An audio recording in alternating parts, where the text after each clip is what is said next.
Angola, Monsieur le Président Lourenço. Et je suis très sensible, et je veux l'en remercier, au fait qu'il ait choisi la France comme destination pour son premier déplacement officiel en Europe depuis son élection. Nous avons déjà eu l'occasion de nous voir à plusieurs reprises avant ce jour, et je me réjouis d'avoir pu approfondir nos échanges aujourd'hui. Je suis en effet très attaché au renforcement des relations entre la France et l'Angola, qui est pour moi un des partenaires essentiels de la région, mais aussi au rôle que l'Angola joue dans la région, et je vais y revenir dans un instant. Les accords signés à l'instant devant nous et tous ceux qui ont été discutés et préparés durant ce déplacement sont de nature, en effet, à permettre de franchir une étape supplémentaire dans cette relation et renforcer dans tous les domaines notre coopération.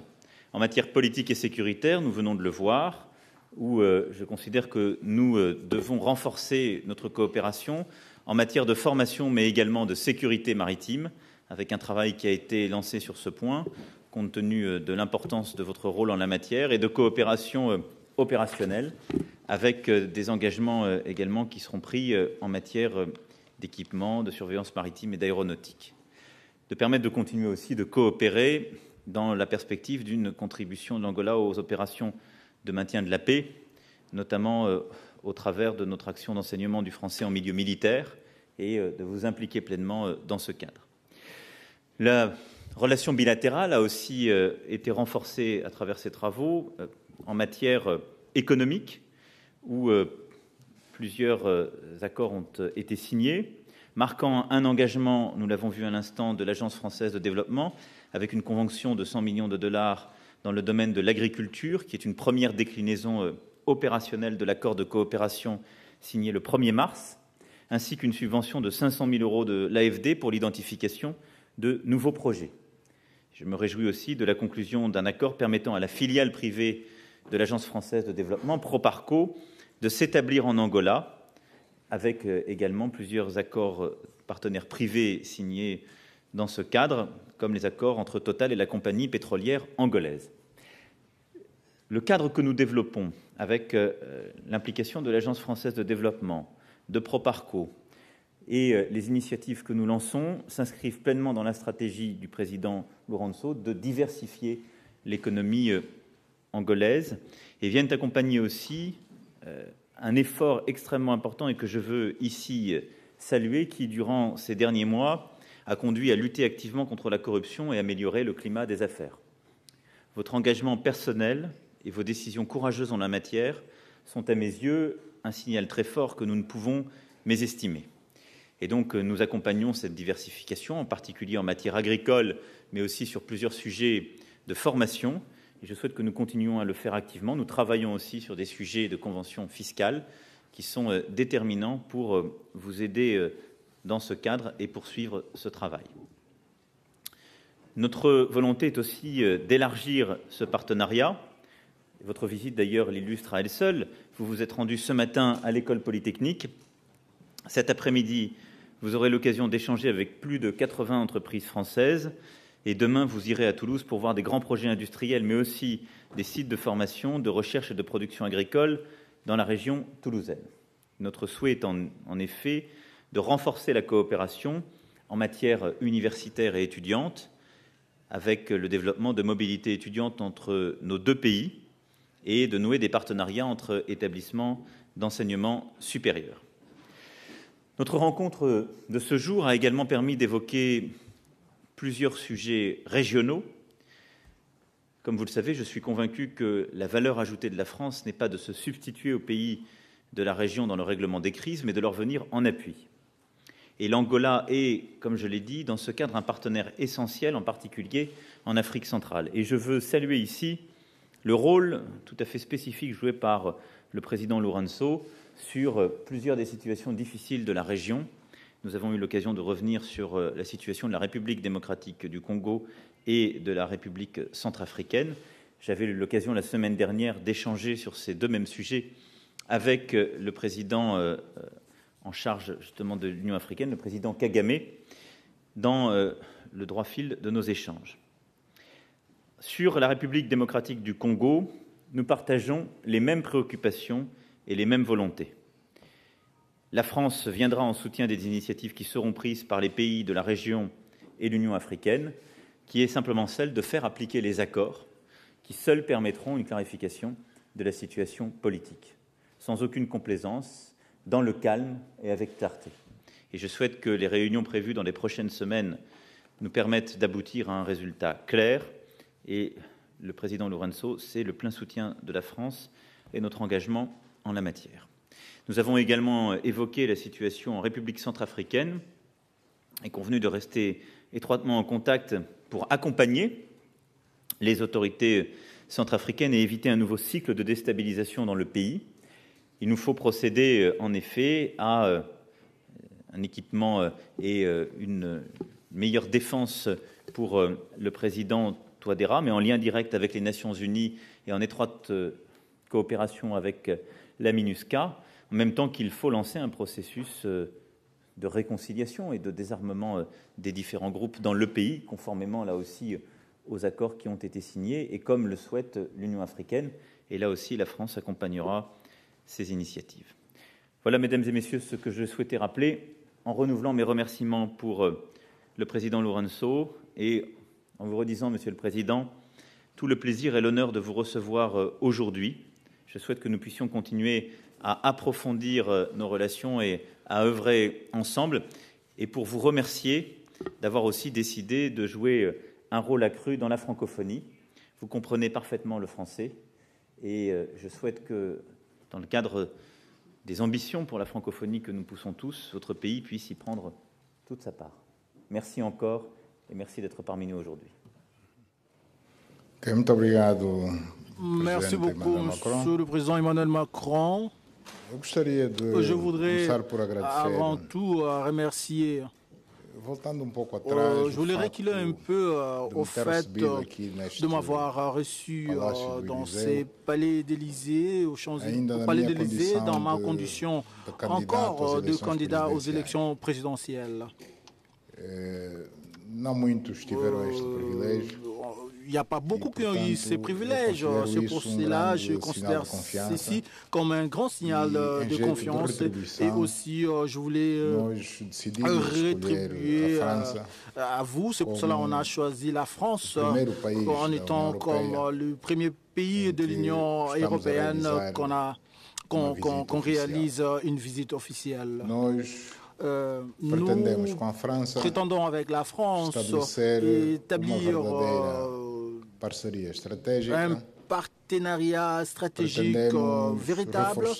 Nous souhaitons renforcer le lien d'amitié et de coopération dans tous les domaines.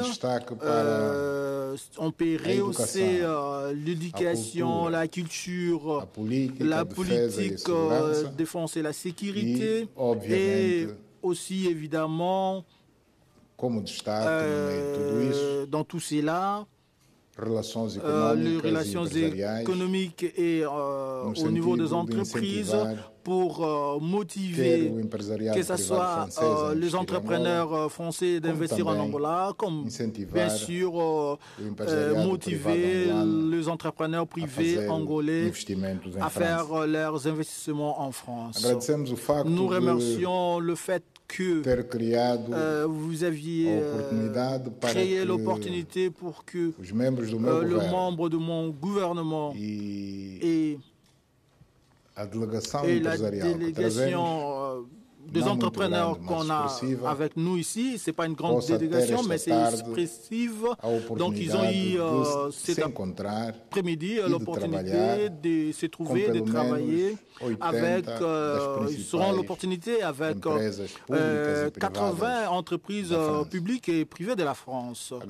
Je remercie également l'opportunité que vous avez créée en notre faveur, tout en mettant dans le programme la visite dans quelques institutions très importantes comme l'UNESCO qu'on a eu l'opportunité de visiter ce matin, le lycée polytechnique qui nous a vraiment surpris, il y a un niveau très élevé de recherche scientifique qui sont en train d'être produits là-bas, et que ce soit les entreprises au niveau aéronautique, mais aussi au niveau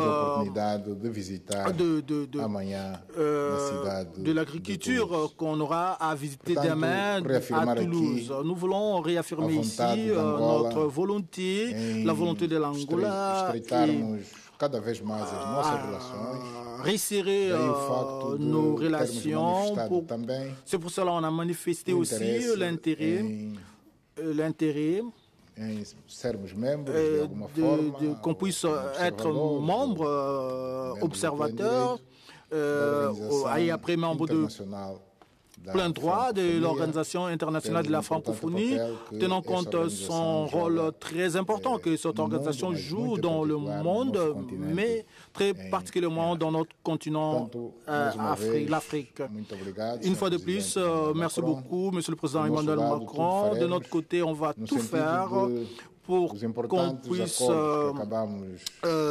mettre en œuvre les importants accords qu'on a signés dans cette salle, que ces accords ne puissent pas rester seulement dans les écritures, mais que ça puisse être comme des projets concrets qui pourront aider à développer nos pays dans des intérêts des Angolais et des Français. Merci beaucoup. Merci à vous. Nous allons prendre 2 questions.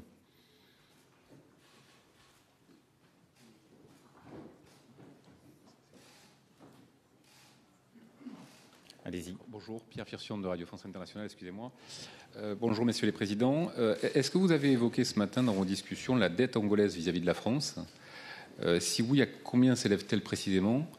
Sur le sujet régional, vous avez parlé de la RCA et de la RDC. Est-ce qu'on pourrait en savoir plus sur ce que vous avez dit à propos de la RDC ? Vous en avez déjà un petit peu parlé, mais est-ce qu'on pourrait en avoir un peu plus les détails sur cette initiative ? Et puis, j'aurais après 2 autres questions, Monsieur Macron, mais qui ne sont pas forcément sur les relations franco-angolaises. Sur à la fois la récente nomination du Premier ministre italien, qui est un ancien responsable du FMI, et sur le fait que, un petit mot sur Monsieur Mamoudou Gassama que vous avez rencontré ce matin. Merci beaucoup. Juste votre question régionale, si vous pouvez la préciser.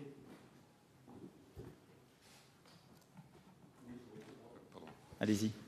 Oui, ça aurait été pour avoir un petit peu plus de détails sur ce que vous avez dit concrètement sur la situation en République démocratique du Congo et sur l'initiative que vous avez lancée. Merci.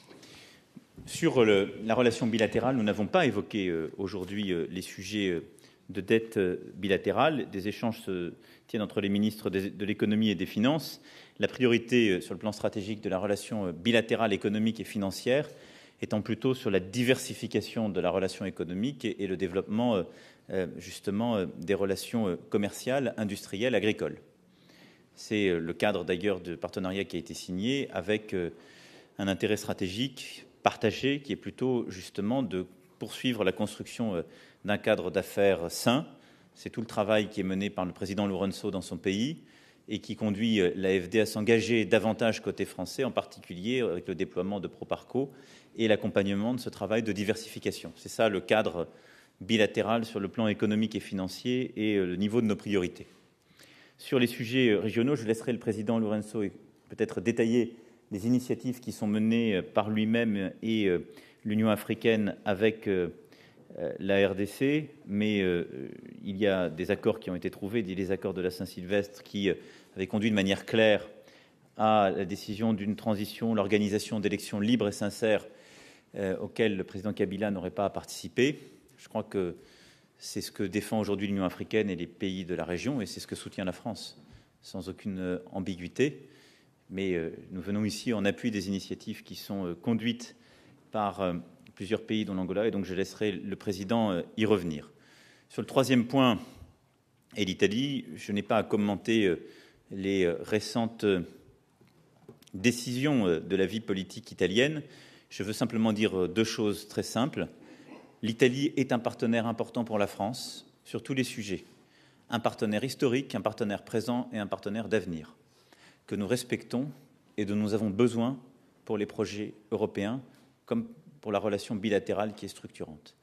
Et la deuxième chose, c'est que dans cette période, je veux simplement redire, et justement compte tenu de cela, mon amitié et mon soutien au président Mattarella, qui a une tâche essentielle à mener, celle de la stabilité institutionnelle et démocratique de son pays, qu'il fait avec beaucoup de courage et un grand esprit de responsabilité.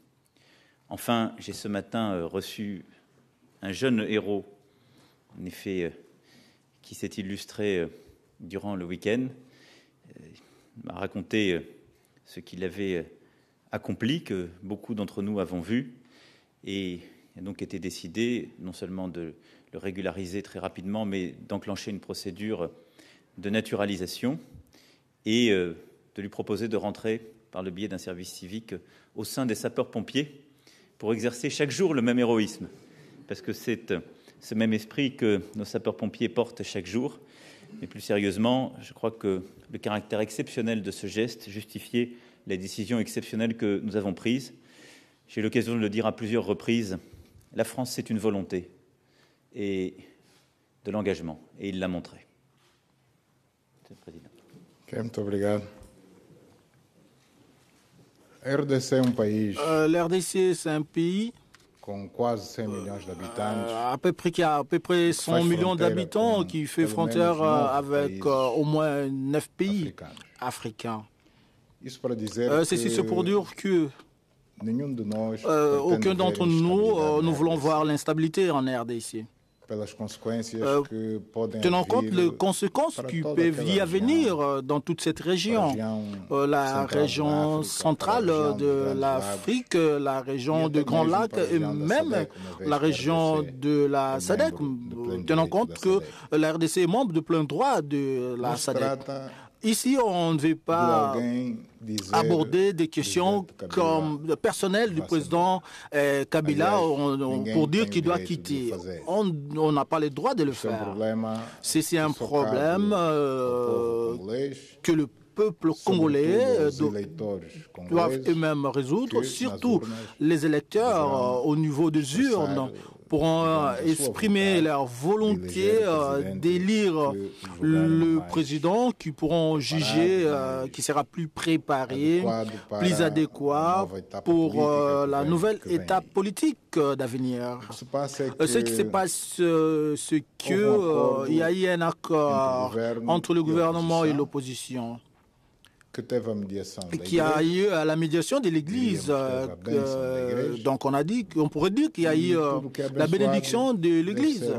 Donc c'est pour cela tout ce qui est béni doit être respecté. Et ce que nous faisons jusqu'ici, et quand je dis nous, ce n'est pas seulement le président du Rwanda et le président de l'Angola, mais d'une manière générale, le chef d'État qui préside les organisations régionales qui se trouvent aux alentours de la RDC, le président Kagame, par des motifs que vous savez, il est le président en exercice de l'Union africaine. Moi, c'est pas seulement dans ma qualité de chef d'État d'un pays voisin de la RDC, mais surtout dans ma qualité de président de l'organe de politique de défense et de sécurité de la SADC. Le président Sassou Nguesso, dans sa qualité de voisin dans un côté, mais surtout dans sa qualité de président de la conférence internationale pour la région du Grand Lac. Le président Ali Bongo, dans sa qualité de président de la Commission économique des États de l'Afrique centrale, et le président Cyril Ramaphosa, dans sa qualité de président de la SADC, nous tous, pas seulement les deux présidents du Rwanda et de l'Angola, nous tous, nous bavardons de manière régulière entre nous sur l'avenir de la RDC. Nous bavardons avec le président Kabila lui-même sur l'avenir de son pays. il est clair, on doit comprendre ici qu'on n'a pas la prétention de manière d'intervenir dans les sujets internes de ces pays. Nous aconseignons seulement, donc nous montrons le bon chemin, que ce soit pour les Congolais, que ce soit pour nous-mêmes, les voisins, le respect des accords de Saint-Sylvestre qui disent qu'il doit y avoir les élections. Bon, les élections sont déjà marquées le 23 décembre et aussi, entre d'autres choses, que l'actuel président ne doit pas postuler et le pouvoir politique doit libérer les prisonniers politiques et pour même créer un environnement favorable pour la réalisation des élections. Parce que la question ici, ce n'est pas seulement les élections, mais les élections doivent avoir lieu dans un bon climat politique, la conciliation avec la société en général, l'Église, et ces élections doivent être acceptées par la communauté internationale. Parce que faire les élections, on en faire, on peut le faire demain même. Mais si personne ne les reconnaît, on ne gagne rien avec ça. C'est pour cela que nous conseillons de manière régulière le président Kabila suivre ces schémas. C'est pas un conseil, ce n'est pas une obligation. Lui, il est le mieux placé s'il va accepter ou pas nos conseils. Ce qui est évident, s'il n'accepte pas nos conseils, nous, on n'a pas comment le pressionner d'une autre manière, qui a au fond la décision dans sa main de réaliser les élections crédibles ou pas. C'est le pouvoir politique en Kinshasa. Nous, on ne veut pas, ce qu'on ne veut pas, qu'après le mois de décembre, on commence à déplorer et dire que les élections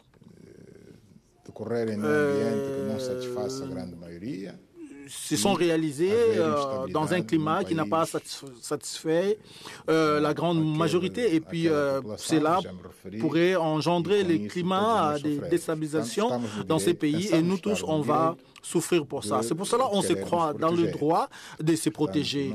Et nous ne voulons pas la confusion dans nos frontières. Et très loin de cela, que Kinshasa pourrait interpréter des déclarations qui ont été faites par le président Emmanuel Macron qui ne sont pas anormales. Nous disons que les conversations, la vie entre le président Kagame et le président João Lourenço ne sont pas, on n'a pas fait en secret. Ces conversations sont dans des sommets là où on se trouve et l'unique sujet qu'on traite sur l'RDC, il n'y a pas une conspiration, mais au contraire, il y a le grand besoin de montrer au président Kabila qu'il doit respecter les accords de Saint-Sylvestre. Le président Kabila aura une rencontre avec moi très prochainement, dans peu de jours. J'espère bien que ça puisse se réaliser. On entend profondément pour qu'on puisse continuer à bavarder de manière permanente jusqu'à ce que les élections puissent arriver et on puisse féliciter qui pourra le vaincre. Merci beaucoup. A minha pergunta é para o Sr. Presidente Emmanuel Macron. Ma question est sur Monsieur le Président Emmanuel Macron. Je voulais vous demander si vous voyez avec bons yeux les réformes que l'Angola est en train d'effectuer en ce qui concerne la facilitation de visa et aussi le changement de la loi d'investissement étranger. Et si sur ces bases, vous êtes disponibilisé à mobiliser et libérer plus des capitaux français, capitaux financiers, pour que ça puisse aider dans la diversification de l'économie angolaise. Merci beaucoup. Merci à vous. Je veux d'abord apporter mon plein soutien aux propos que le Président vient justement de préciser sur la situation en RDC. Comme je le disais, la France vient en appui de cette initiative de l'Union africaine et cette initiative régionale. Et je pense que l'esprit dans lequel il l'a fait et la méthode qu'il a rappelée est la seule manière d'être efficace. Et personne n'a à dicter ou à donner de leçons à qui que ce soit. Faisons référence tous deux à des accords dits de la Saint-Sylvestre qui sont des accords domestiques, intérieurs à la RDC, mais qui avaient conclu, je crois, des solutions qui sont les seules viables entre le président Kabila, le président actuel, et son opposition. Mais je pense que le rôle des pays frontaliers de la région et de l'Union africaine est essentiel en la matière, et la méthode retenue, qui est celle de concerter, de convaincre, est la seule pertinente. Et je veux ici apporter mon plein soutien à la fois à l'esprit de responsabilité et au grand respect qui est apporté et que je partage. Vous avez sans doute noté depuis le début de mon mandat que j'ai toujours été attaché à ne pas donner de leçons à quelques dirigeants que ce soit sur les voies et moyens de conduire les affaires de son pays lorsqu'il avait la souveraineté du peuple. Et je crois qu'en l'espèce, j'espère que les prochaines semaines et les prochains mois permettront d'arriver à une issue souhaitable et favorable pour le peuple congolais lui-même, comme pour tous les pays et peuples voisins, parce que c'est la stabilité qui est ici recherchée. Sur la question que vous me posez, je vois d'un très bon œil, puisque c'est la formulation retenue, et j'apporte tout mon soutien aux réformes engagées par le président Lourenço. La lutte contre la corruption, la facilitation de visas pour les entrepreneurs, hommes d'affaires ou salariés, et la réforme du cadre capitalistique de l'économie qui permet de limiter les contraintes et d'ouvrir l'économie angolaise à des partenaires, des investisseurs, des acteurs économiques étrangers, à mes yeux, va dans la bonne direction, celle qui permet d'améliorer la croissance du pays, de créer plus d'opportunités, plus d'emplois et de faciliter, je dirais même d'accélérer la diversification de l'économie qui est indispensable dans les mois et les années qui viennent. Et c'est fort de ce constat que nous avons signé plusieurs accords aujourd'hui, dont certains devant vous, qui vont conduire à un plus grand engagement de la France à travers l'Agence française de développement, sa filiale Proparco qui accompagne le secteur privé, que nous avons signé des accords importants dans le secteur pétrolier comme dans d'autres secteurs, un engagement fort en matière d'agriculture, de formation, et que dans quelques instants, en présence du ministre, le président Lourenço se rendra devant un rassemblement d'entreprises françaises, un peu plus de 80 entreprises, qui, là aussi, marqueront non seulement leur intérêt, mais auront vocation à regarder toutes les voies et moyens d'un développement accru entre nos économies et d'un plus grand investissement. Enfin, les sujets de sécurité et de défense que nous avons évoqués ont aussi des conséquences et des développements industriels qui vont totalement dans cette direction. Donc, je pense que la voie retenue est extrêmement encourageante, qu'elle est bonne pour l'Angola et elle sera en tout cas encouragée par la France et nous souhaitons pouvoir y apporter tout ce que nous pouvons. Je vous remercie. Merci beaucoup, messieurs, dames. Merci encore, Monsieur le Président.